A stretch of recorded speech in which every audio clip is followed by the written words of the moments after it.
high. Is that a still? It's not a still. Oh. Oh, oh. Oh. Aye. Oh, good. Good. There. Come up and say hello. Come. Come.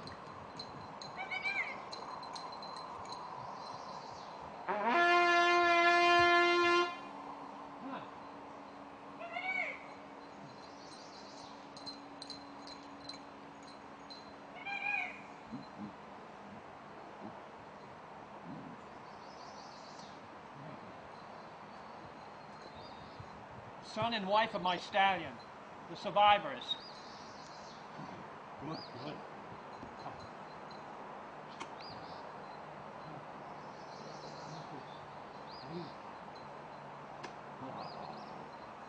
Thank you. Hello, this is Emily Payton with Organic Politics from the Ground Up. We're here with Frankie Blake at his animal sanctuary. And we have some issues here that we're trying to cope with of a hostile takeover. Could you speak to the people of Vermont and tell them what it is you do, Frankie? I'm a shepherd for animals. I feed animals. I've had my father was inducted into the Hall of Fame of racing. I was in Saratoga and Foxborough. We were on the road all our lives with our racehorses. My parents are dead now. I'm a USTA licensed standard bred driver, and my trotter is dead. So I'm now here. I came here. I was given the opportunity to stay here with a family, and as soon as I got in here, the town told me that it would be coming up for auction. You were saying, Frankie, that you've been paying taxes for 5 years on this place? Yes, every month. Yes, you have. And your desire is to live your entire life. You're the most athletic person I've ever met. There's no reason you can't live to 103. Thank you. I figured 200 or 300. I expect a long, long, long time, because I have to serve people and animals. So you are a happy neighbor, Jessie. Yes, yes. Frank is one of our neighbors. And can you describe for our viewers in Vermont what it is that's here and why it's special and why we need to keep it? Well, Frank is a wonderful neighbor. He's very kind, he's very generous, and he's an important part of our community. And he does wonderful things for the animals. So he's a piece of the fabric here. Right. So it's important that we as a community in Vermont stand up for each other, particularly when out-of-staters come and decide to just eject us and inject their own suburbia-type mentality, which is to remove animals, remove people who are linked with nature, and just make them non-existent. So we're asking for your support. We're going to need support to stop the threatening things that have been happening through this man. What's his name? Mayo. Mayo. Yes. Melvin Mayo. Melvin Mayo needs to stop threatening Frankie Blake. We need to get this piece of property into Frank Blake's hands for good. And we also need help from you, our viewers. We'll be covering this ongoing. I guess, you know, I think it's really important for people to understand that in a time of when materialism is becoming almost the religion of this 21st century, that one might look around here and say that there's something wrong with what Frank is doing. But what I see is that there's incredible integrity here. And he's been able to recycle all these trucks and buses and create a clean atmosphere and a healthy atmosphere for himself and his animals. It's ongoing. And he's living in nature, and he's a good man. And it's very easy to begin to sanctify the wealthy, because they could come here and make a nice pristine scene for Vermont, but that's not freedom, and that's not what we're all about here. So, and clearly the animals love you. Thank you. In the future, I will build a barn here. So I intend to get more information from the town clerk and some other neighbors who are very concerned about Frank's situation, but as I understand it, Frank's home and animal sanctuary is situated on land that is tied up in an estate. He has been paying taxes on the property but does not have legal ownership. And now a man who I believe is named Mayo is attempting to acquire the property, evict Frank, and shut down his animal sanctuary. According to Frank, the man already has 2 homes and has threatened to bulldoze the home that Frank has created here for himself and his menagerie. Receiving such threats can and has raised great concern for Frank, who does not have the financial resources to secure legal recourse or to purchase the property. I was on the Bolero, the fastest sloop yawl in the entire world. We sailed from Shelburne Harbor, Fort Lauderdale, all the way to Mayport, New Jersey. We ran into Hurricane Jean of 1965, and I was the helmsman and the last one to take the watch. Everyone passed out below. 100-foot seas, and that parrot lived that voyage. What led into this was that I saved a Micmac Indian child in the rapids in Broad Brook. I was just lucky, he was lucky enough, the divine intervention to pull him out of the water, saved him from drowning. Some 38 to 40 years later, I was drowning, financially nowhere to go, and he turned around as an adult now with 2 children and saved my bacon and gave me the chance to stay here. That's how it all. So this is where you should stay. I surely hope so.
I haven't played in a year, hasn't been out of the case in a year, so. It'd be good. Well, let me just adjust this reed. It's a new reed. Don't roll it yet. Just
This colt, I rode his great-great-grandmother, this guy right here.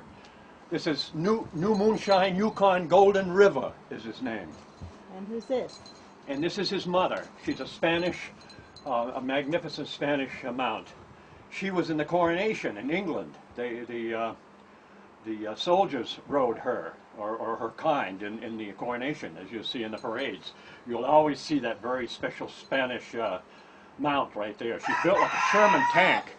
She's like a huge rhino. I mean, massive muscle. His bloodline goes to Poland, the Russian invasion. He's a Skowerneck. You're looking on the computer. He's one of the most famous Arabs. Like I say, I rode his great-great-grandmother, and had his father, his mother, and sire, all the way up the line. He's to carry on the bloodline. His father just died.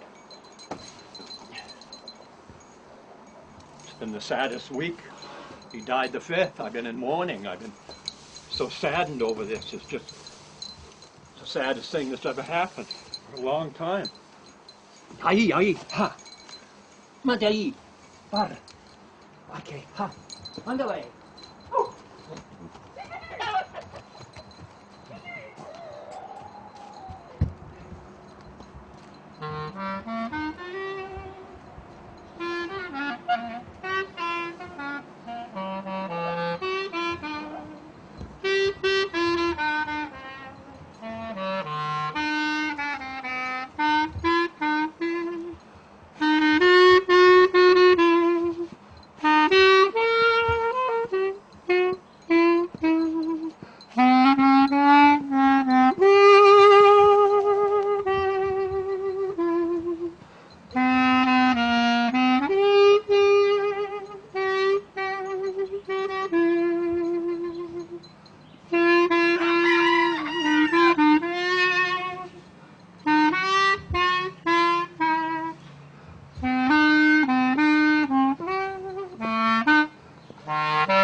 that lazy river.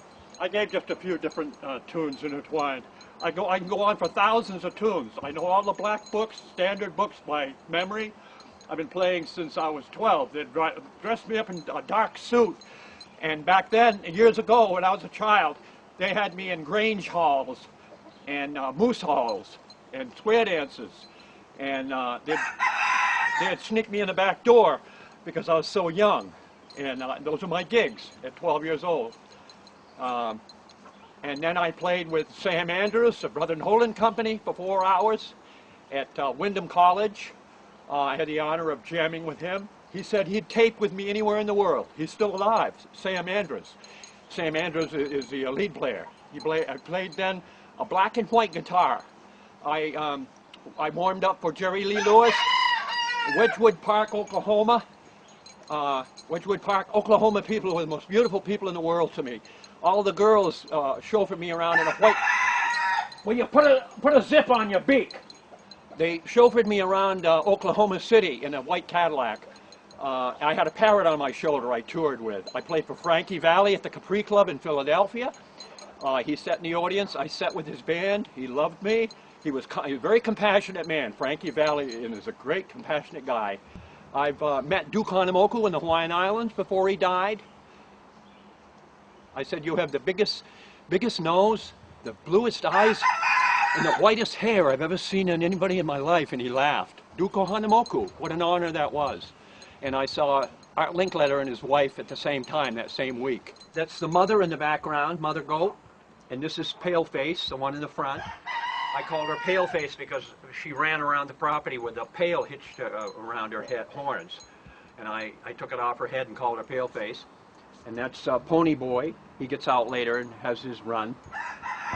He was an exhibit at Santa's Land. I had 30 deer. I was, as a musician there, and then the deer they couldn't get darts into them for inoculation. They had a mile to run, and so they were going to market them for food. And the vets, state vet, and they all walked, and I got back to the office and begged them if I could tame the herd and get them into a circle. And it took me the winter. I did. I threw a bucket of dough, and I have photos of kissing both of them. Long story short, I was able to lead them into a circle and have them inoculated, all 30 deer. A lot of times she'll come up and let me pet her and tickle her neck and face. Oh, baby. Oh, baby. So she's been with me now since '02. And very, very gentle, very, very. But when they're cornered and you grab their legs, she can pull your hands right out at the wrist. It takes a long time to heal. They're so powerful with those legs. But when you move them, you have to get behind them and put your arms around them and then lift them up against you when their legs are out, and then load them when you're moving them. Very difficult to move them. It's risky. It's a matter of life and death. They're so powerful. But the great-grandmother of this one, these goats, is on the bus fighting for her life. I'm up day and night with her, getting her through pneumonia. I've had the fires going, and she's there now, if you'd like to see her. This is my hospital. The bus is a hospital, and the camper way back has saved many animals, cockatoos, peacocks by the dozens. I've saved many animals in that camper back there. I call it a hospital. And my parrots are in there. Over 50 years I've had one of them, and the other one is 25. E.T.'s 25, because they had the 25th anniversary for the film, as you know, just a few months back.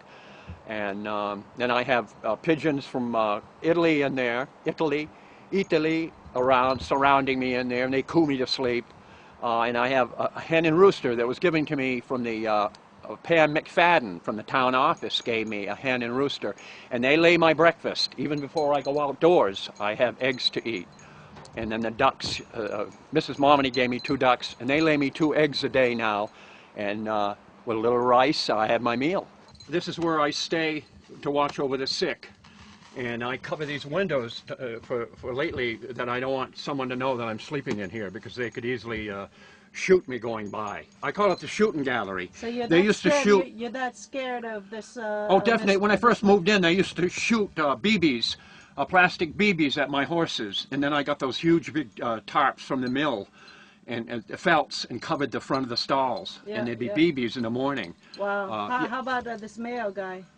You scared of him? Mayo, I don't trust him at all. He's probably the most crafty person that I've ever met. He's cold-blooded, and I wouldn't put anything past him. When he first met me, he says, "You belong in a home, and I want the property, and you don't belong here." And You said he threatened you with a bulldozer? no, but he's going to vamp this. He's going to just. No, he's threatened to.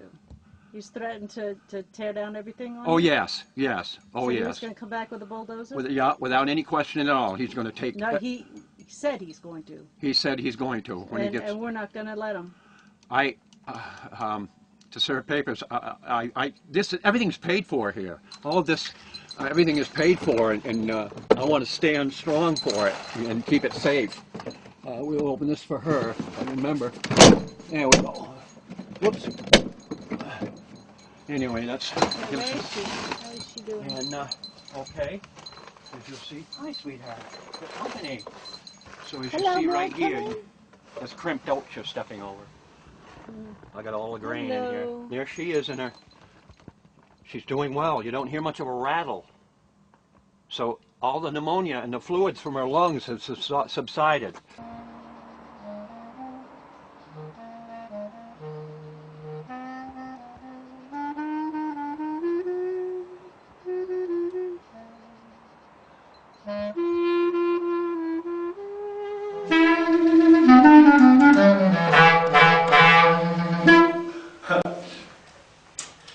So, Got me wanting to sing.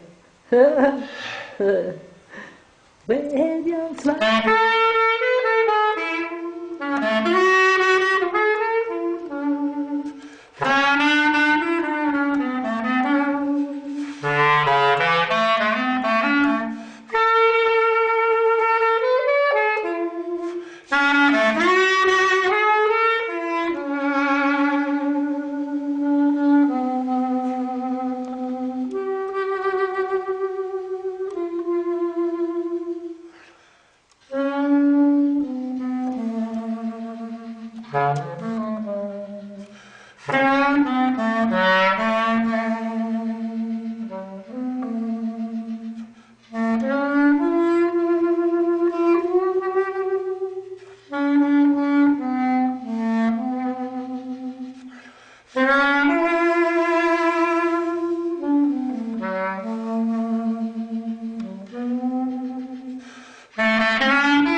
Was a desperado.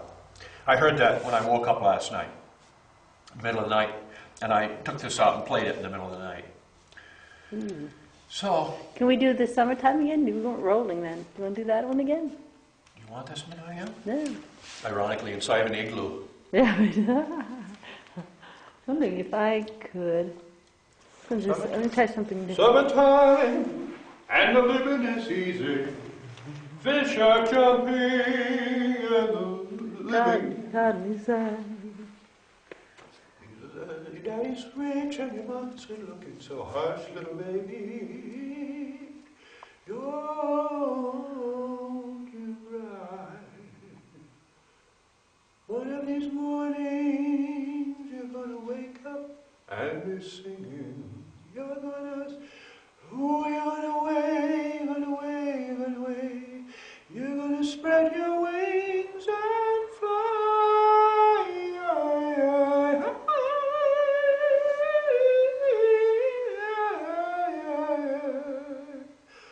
Get that money. Nothing gonna harm you. Your mama and daddy, they're still standing by.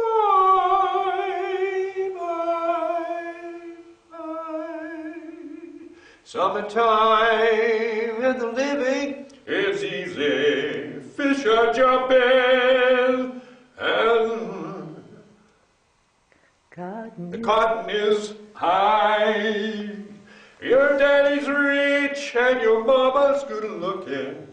So hush, little baby, don't you cry.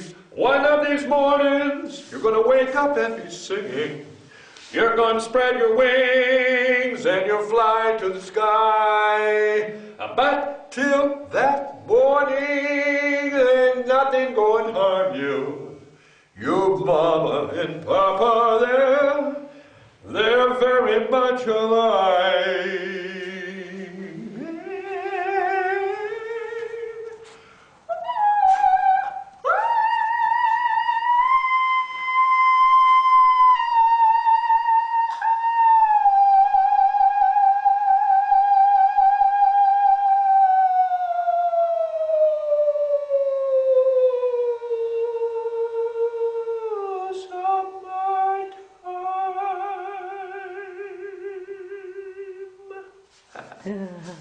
Thank you.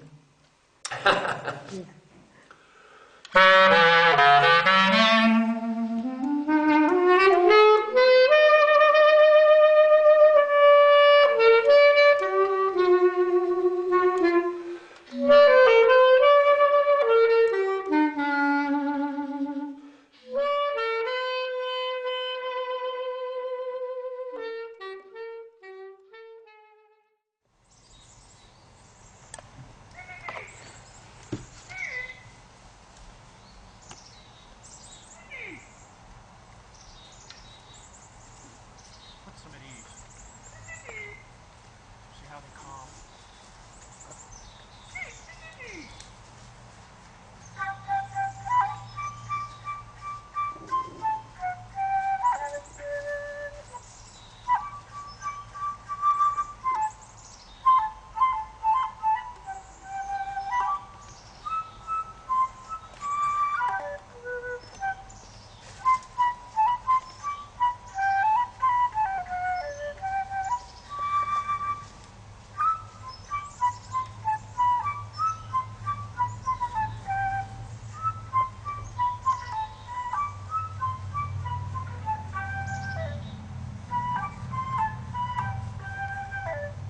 It's too much for them to take.